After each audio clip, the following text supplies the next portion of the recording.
Fala galera, Pedro aqui e no vídeo de hoje a gente vai falar um pouquinho sobre eletricidade. Você já tomou algum choque? Conhece alguém que já tomou algum choque? Você sabe quais são os meios que a gente tem para produzir eletricidade ou conhece um pouco da história? Não? Então nesse vídeo de hoje a gente vai falar um pouquinho sobre isso. Combinado? Roda a vinheta aí, bora pro vídeo. Eu sempre falo bora pro vídeo, né? E se eu falar assim, bora pro vídeo? Não sei. Ah, quer saber? Bora pro vídeo.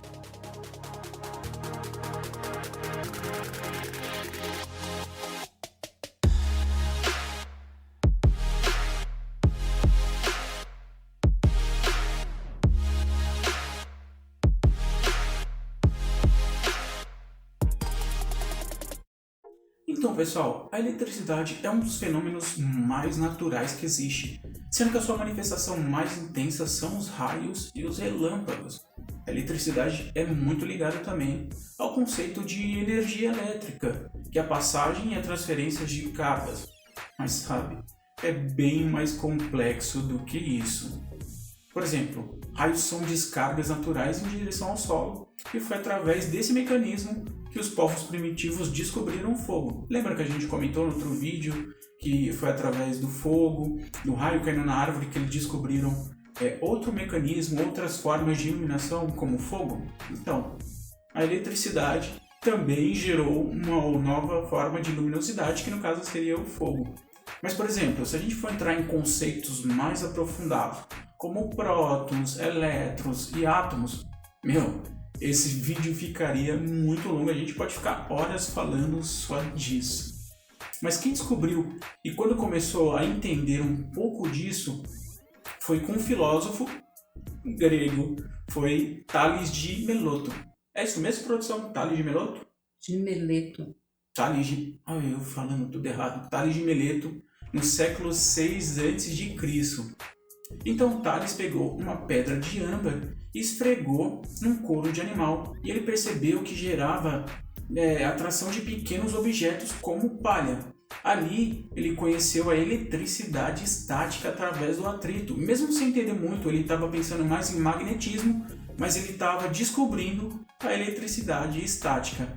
E até hoje, galera, a gente pode fazer experimento. É só você pegar uma caneta, pegar um papel, cortar em vários pedacinhos picadinhos e esfregar essa caneta na sua cabeça, no seu cabelo, durante um bom tempo, e depois passar assim em cima do papel, e você vai ver que esses papéis vão grudar na caneta. É muito divertido, assim, as crianças adoram, porque você tem ali papel e uma caneta, e você faz isso, e para elas é como se fosse um truque de mágica, assim, é muito legal. Quer dizer, até eu acho isso...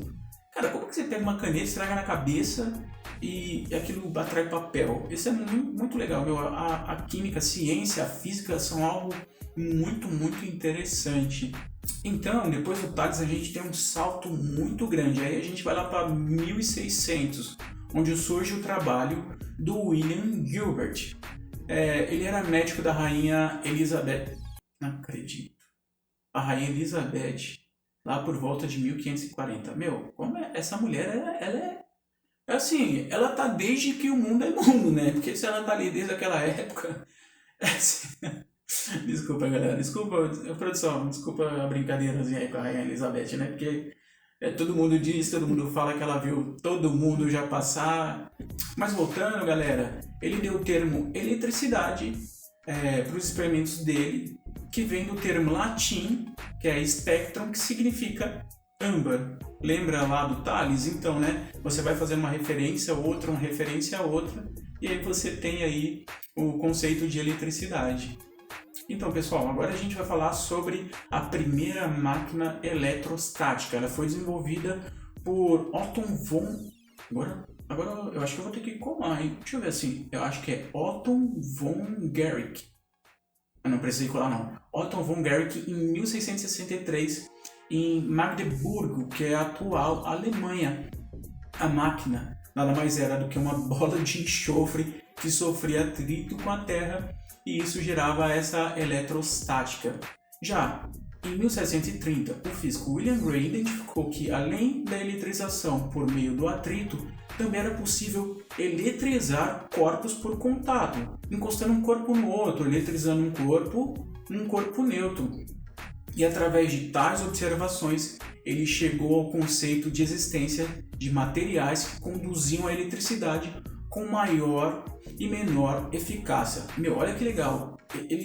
Como os experimentos, como as técnicas vão aprimorando, como pessoas de vários lugares do mundo vão desenvolvendo um pensamento científico para desenvolver a eletricidade.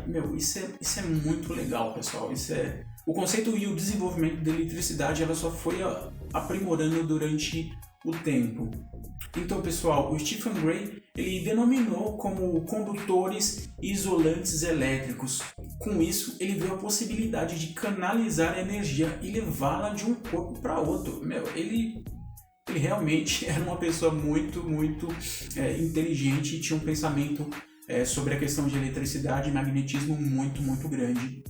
Agora, pessoal, a gente vai falar sobre Benjamin Franklin no século XVIII. Ele fez o famoso experimento com a pipa e a chave de metal na tempestade de relâmpagos, onde o relâmpago atingiu a chave e ali ele percebeu que havia uma atração do metal pros relâmpagos. Quem já viu Back to the Future, que é De Volta para o Futuro, ou eu que gastando em inglês que eu nem sei, né? Back to the Future. Quem viu o filme, né? Que é muito legal e tudo mais, sabe que ali o doutor ele faz um experimento igual com um relógio, com uma chave para ligar o carro e tudo mais. Eu sei que a gente está aqui falando de eletricidade, mas eu indico muito esse filme para vocês, porque esse filme tem esse conceito de eletricidade e é muito legal. E assim, ele viu que atraiu os relâmpagos e assim, ele é o precursor do para-raio, porque o para-raio nada mais é do que isso. Ela é uma antena que você tem ali normalmente em alguns lugares muito específicos ou em cima de prédios para receber os raios, e os raios não caem em qualquer lugar, não caem em pessoas, não caem em lugares. A gente já viu alguns vídeos, né? De um raio que cai em uma cerca ou numa árvore perto de alguém, ou cai até mesmo dentro de uma pessoa que está num campo aberto.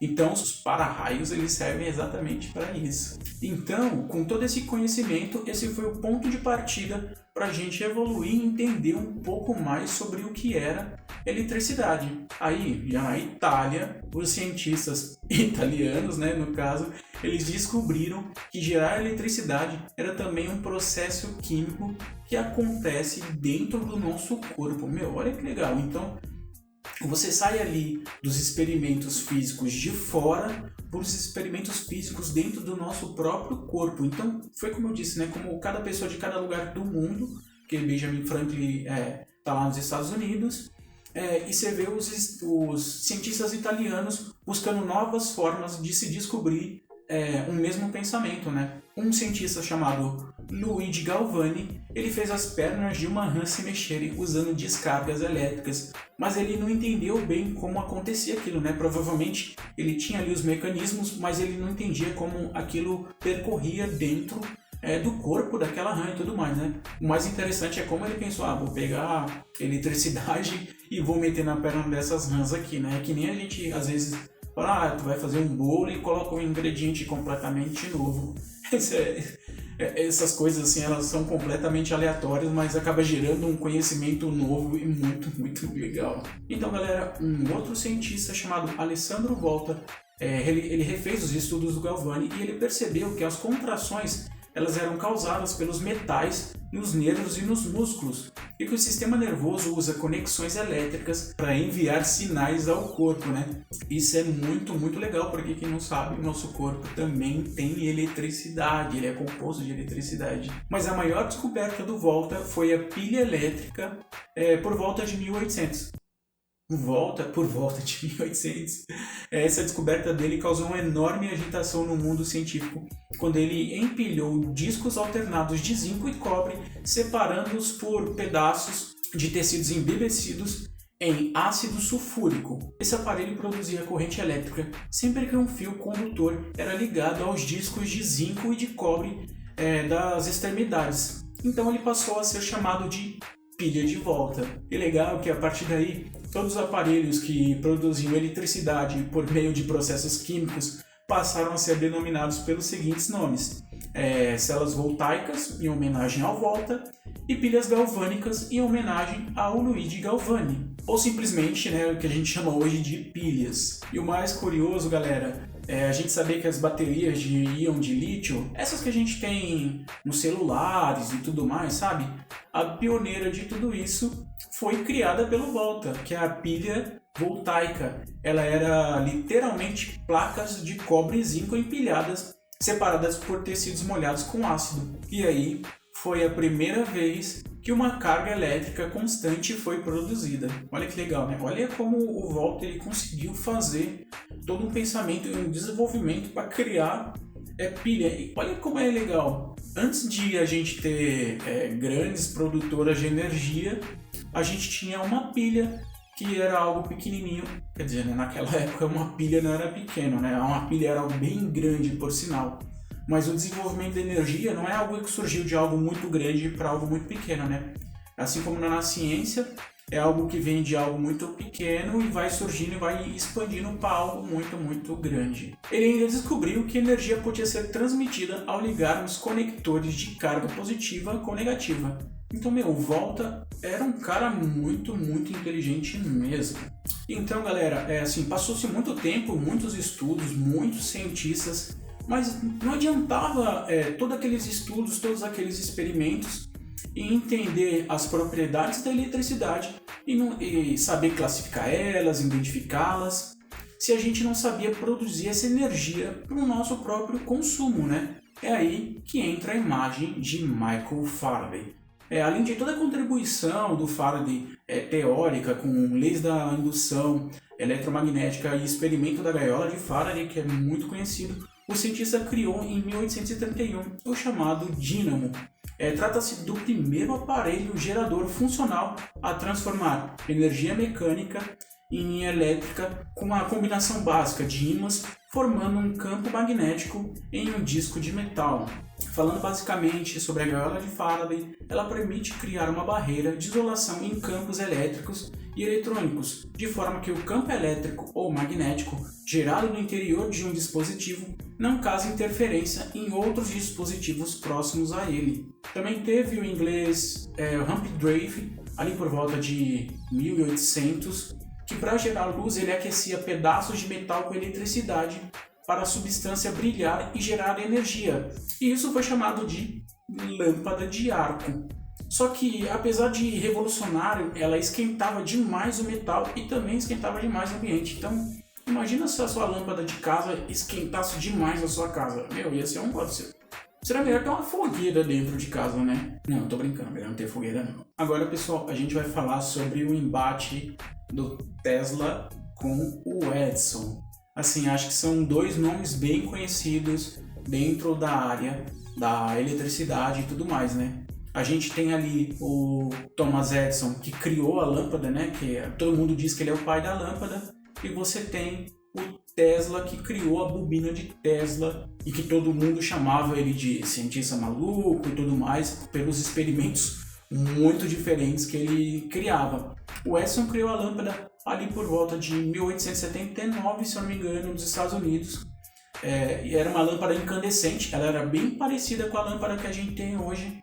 E foi a primeira lâmpada, ela tinha uma haste de carvão, se eu não me engano, e ela é envolvida por uma bulba a vácuo que ficou acesa por 45 horas, produção? 45 horas, exato. Gente, imagina comprar uma lâmpada há pouco mais de 2 dias. Seria algo maluco, né? Mas ele estava sendo revolucionário porque ele estava ali criando a lâmpada. Então, pessoal, a importância do Edison é ainda maior porque ele tornou esse produto comerciável e criou todo um mercado desse produto e deixou ele muito acessível às pessoas. O Edison ele também foi muito importante porque ele tinha mais de 1000 patentes no nome dele. Mas isso é algo muito controverso porque o Edison ele tinha uma companhia, né, que criava muitas coisas e tudo mais. E todas as coisas que eram criadas ali dentro da companhia dele era patenteada no nome dele. E naquele tempo se tinha a guerra das patentes. Então, quem criava alguma coisa ia lá e patenteava primeiro. Então, às vezes você tinha mais cientistas criando coisas muito parecidas e eles buscavam, eles corriam ali, eles levavam o experimento ali na hora para fazer a patente e ter o seu nome patenteado pelo aquele experimento que muitas vezes ele poderia dar errado, ele não estava completamente finalizado, mas naquela época tinha a guerra das patentes, era muito louco essa questão de querer patentear primeiro que outra pessoa e tudo mais para talvez ficar mais conhecido ou levar algum tipo de glória por aquilo. Então, galera, o Thomas Edison ele também criou a corrente contínua. E para provar que a corrente contínua era melhor que a corrente alternada, ele ia com elefantes para as praças, para as ruas, e ele como é que fala, produção? Eletrocutava. Ele eletrocutava, eu ainda não sei se estou falando certo, ele eletrocutava elefantes nas ruas, então era de uma crueldade muito grande. Agora falando um pouquinho do Tesla, galera, o Tesla, ele trabalhou na empresa do Thomas Edison, ele foi trabalhar para ele porque o Tesla, ele era muito apaixonado pela essa questão da eletricidade e tudo mais. Ele foi trabalhar lá e dizem que assim, o Edison fez uma piada sobre a questão dele trabalhar cedo, ou alguma coisa do gênero, e o Tesla não gostou e ele não ficou muito tempo na empresa, acho que ele ficou uns 4 meses, ele saiu e ele foi trabalhar para ele mesmo, fazendo os seus próprios experimentos e desenvolvendo. Outros dizem que ele chegou lá na empresa, ele via muita coisa que não funcionava e colocava as coisas para funcionar, porque ele tinha uma inteligência assim sobre-humana sobre essa questão do desenvolvimento da eletricidade e tudo mais. E ele também criou a corrente alternada, que é a corrente que a gente usa. A corrente alternada ela é melhor porque dá para converter ela de alta tensão para baixa tensão. Então, nessa briga, quem saiu perdendo foi o Thomas Edison. E o Tesla, pessoal, ele não ficou só por aí não. Ele também criou a bobina de Tesla, um transformador que gerava eletricidade sem fio por ressonância no ar. Em 1901, o Tesla começou a trabalhar assim, um negócio absurdo. Era um sistema global de torres gigantes destinados a transmitir pelo ar não apenas notícias e informações da bolsa e imagens, mas também eletricidade. O Tesla ele queria que a eletricidade fosse acessível para todo mundo e que ela fosse transferida pelo ar de graça. Mas lógico que ele fez isso sem o conhecimento de investidores. Então, ele fez a primeira torre, se eu não me engano, e assim, ela gerou um raio, um estrondo muito grande, mas só que esse projeto ele não foi para o ar, por causa que ele não teve mais investimento para fazer isso. Então, pessoal, o grande pensamento, a grande vontade do Tesla acabou não indo para frente por falta de investimento. Provavelmente os investidores queriam muito dinheiro e ele, como cientista, ele só queria criar e inventar coisas para a humanidade e ter um desenvolvimento da eletricidade muito grande.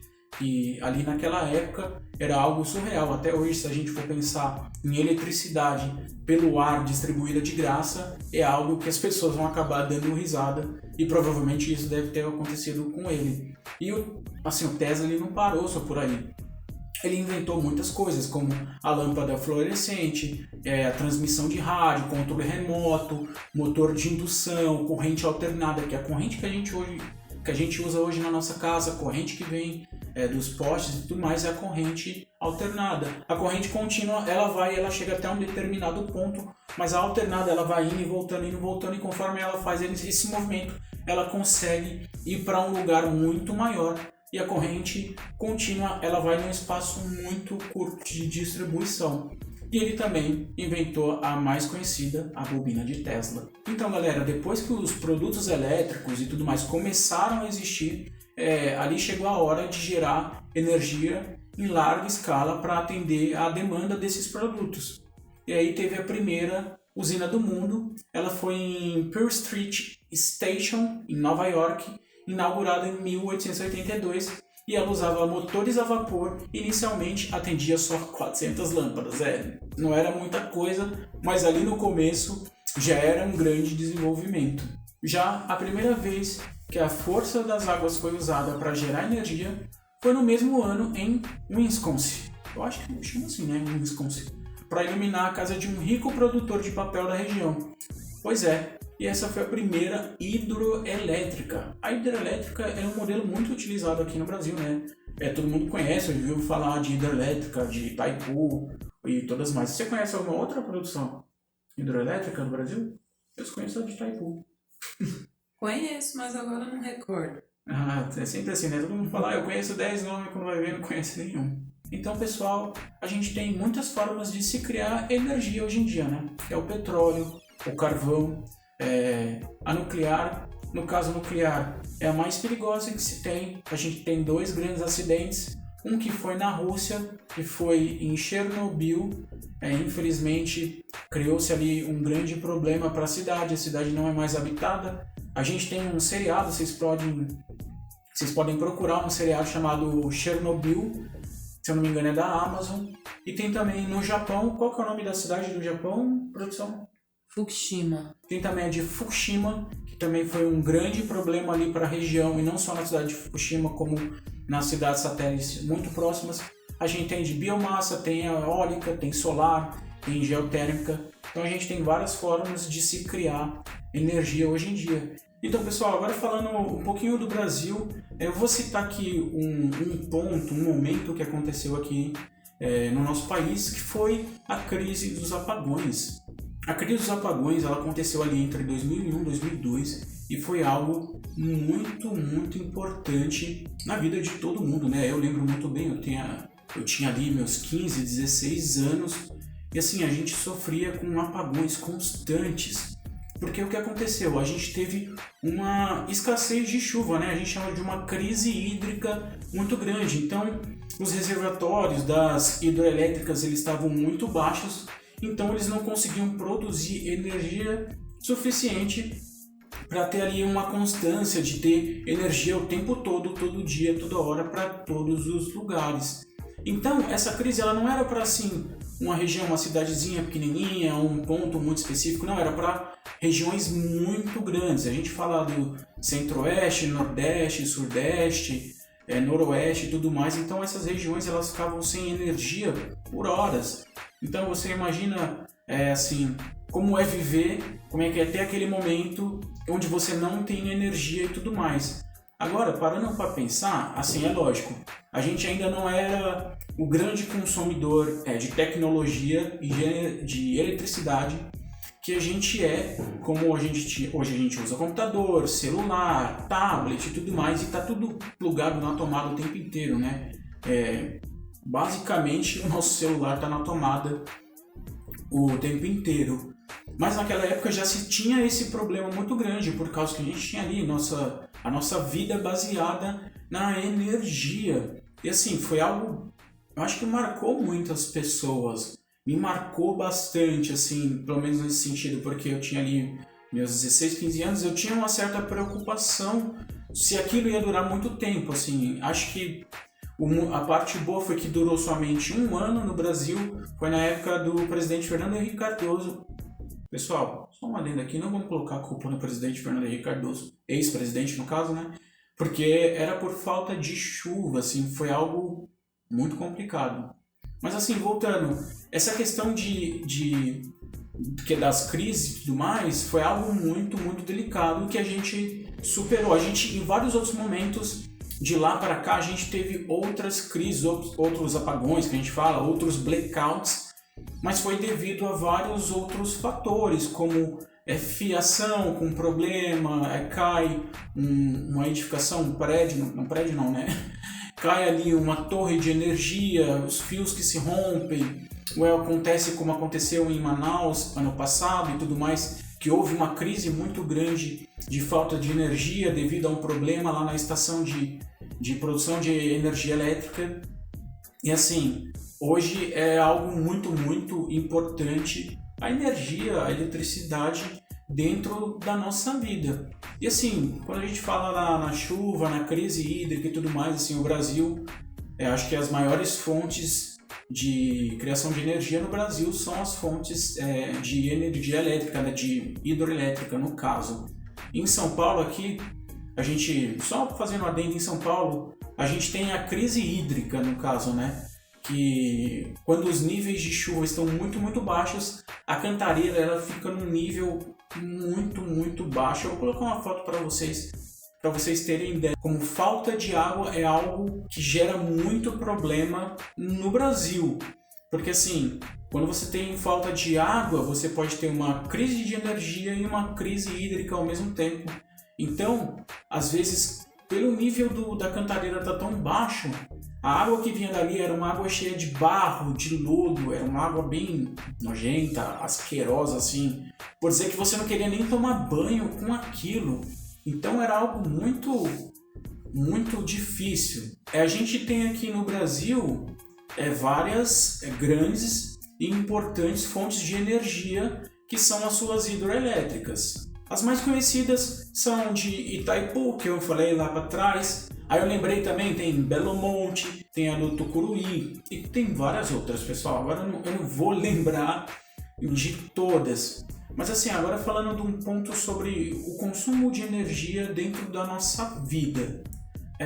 Você já parou para pensar qual seriam os maiores problemas pela falta de consumo de energia? Assim, se a gente tivesse um apagão mundial, qual seria o maior problema? As pessoas falam, comunicação, televisão e tudo mais, celular.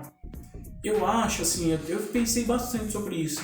Eu acho que os maiores problemas ficariam em hospitais, que no hospital é um lugar onde tem pessoas doentes, onde a gente precisa muito de energia elétrica, e são lugares que nem todos os hospitais têm ali o seu reservatório, né, que a gente diz, não tem o seu próprio gerador de energia para fazer um suporte e tudo mais. As torres de aviação que dão todo um suporte aos pilotos de avião. Acho que são os dois mais importantes que eu lembrei, assim. Porque, assim, comunicação, é lógico, você ter um celular, ter tudo na mão, poder se comunicar com outra pessoa, é algo muito importante dentro desse momento. Mas a gente tem também a questão do rádio, porque a comunicação pelo rádio ela pode ser retomada durante um tempo, né, sem ter energia elétrica. Aí entra também a questão dos produtos perecíveis, né, que vão em geladeira, eles vão em freezer e tudo mais. Então seria completamente um caos, né, se a gente ficasse sem energia durante um bom tempo. Isso eu estou dizendo, sei lá, imagina se a gente fica sem energia durante 5 dias, uma semana, por exemplo. O que aconteceria com o mundo? Agora vamos fazer um exercício de imaginação, né? O que aconteceria com o mundo, com as nossas vidas, se a gente ficasse um tempo sem energia elétrica? Quais são os maiores danos, né? As grandes empresas, até as próprias hidroelétricas e tudo mais. Todo um sistema, um ecossistema que funciona de energia elétrica para funcionar, né? Então é algo muito, muito importante, delicado. É uma criação que a gente vai utilizar muito, muito. E o mais legal é que hoje a gente vê esse passo, essa evolução surgindo com a criação dos carros elétricos, né? Porque a gente tinha lá os carros a vapor, os carros a combustão que a gente tem hoje em dia, e a gente está indo para veículos, né? Não só carros, né? A gente tem carro, a gente tem patinete, bicicleta, skate, vários meios de transporte que são movidos à eletricidade, e os carros são os mais conhecidos, né? Tem uma empresa que é a Tesla, no caso, né? Que é do Elon Musk, que produz os seus carros elétricos, que, se eu não me engano, eu não vou dizer que foi a primeira, mas foi a que ficou mais famosa, porque o Elon Musk é uma pessoa muito extravagante, que se mostra muito nas redes sociais e que fez um esquema para conseguir vender os seus carros de uma maneira muito mais fácil, muito acessível para as pessoas, e conseguiu alavancar e ter seu nome jogado lá para cima, é lógico, né, em cima do nome de um grande cientista que foi o Nikola Tesla. Então a empresa dele é Tesla, provavelmente em homenagem ao Nikola Tesla, que foi um grande cientista, um grande inventor, que para mim, assim, entre ele e o Thomas Edison, eu prefiro o Tesla pelas suas criações, pela sua genialidade e por tudo que aconteceu. E colocando um adendo que eu acabei não falando lá, o Tesla, ele acabou falecendo, ele acabou ficando pobre, as pessoas se aproveitavam muito dele, ele ficou doente e tudo mais. Pessoas falaram, né, estudos dizem que ele morreu louco, sozinho e tudo mais. Isso é bem triste acontecer com uma pessoa que foi tão revolucionária para a nossa área e que trouxe bastante conhecimento e desenvolvimento dentro desse segmento. Então, galera, o vídeo de hoje se encerra por aqui e no próximo vídeo a gente vai falar sobre equipamentos de teatro. Você já ouviu falar em PC? Já ouviu falar em gelatina? Não aquela de comer, gelatina que a gente usa no teatro. Então, não perca o próximo vídeo. Até a próxima!